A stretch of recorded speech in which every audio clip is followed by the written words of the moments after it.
Hello, and here we go one more time for my discography, songs, solo, projects, recordings.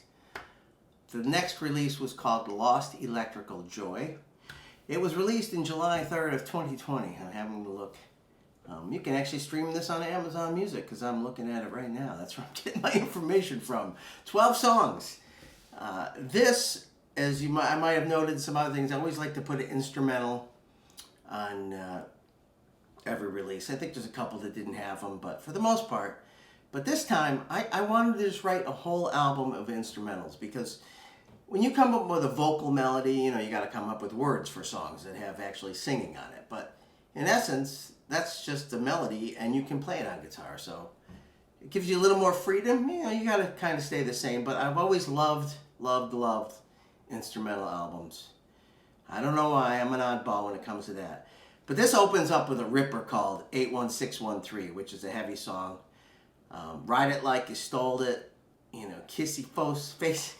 Some of the titles are freaking ridiculous, but what do you call them? They were all inspired by certain things in my life, but I really like this album, and just because it's an instrumental, and not many people dig that stuff, but there are people out there.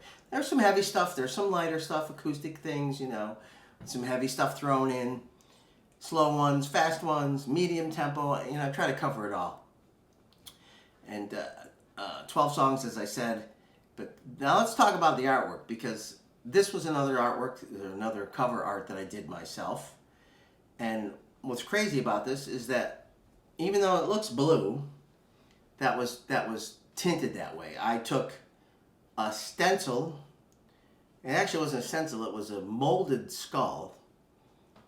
I can't remember how it was supposed to be mounted on something, but it's actually three-dimensional. And I laid it down. Well, first I did the center.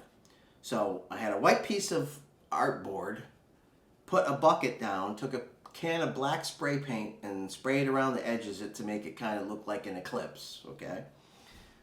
So after that was dry, I came back with the skulls.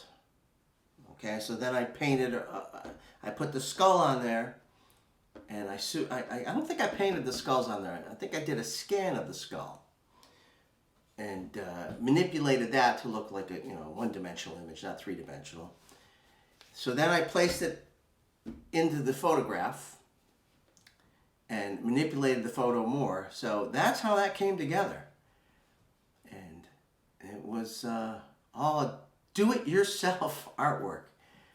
There was trial and error, obviously, because not everything always works out the way you want it to, and there's variations of it, but I think it's pretty cool, if you look at a picture and you're just like, oh, how did they do that? Well, that's how I did it. That circle in the center is a paint bucket, 50-gallon paint bucket that I painted around with a can of spray paint, and the rest was done, digitally with other photos and that I took. Anyways, that's really all there is to say about that. It's all instrumental record. And it's available digitally, no physical copies. So if you're going to get it, maybe buy a song or stream it a million times. We only have, I think, one or two more of these? Maybe one? I don't even know. I don't even know where I'm at with my discography. So I hope you enjoyed these so far. And we're going to move on to the next one. Like, subscribe, share, comment, thumbs up. And we'll see you at the next one. All right? Bye.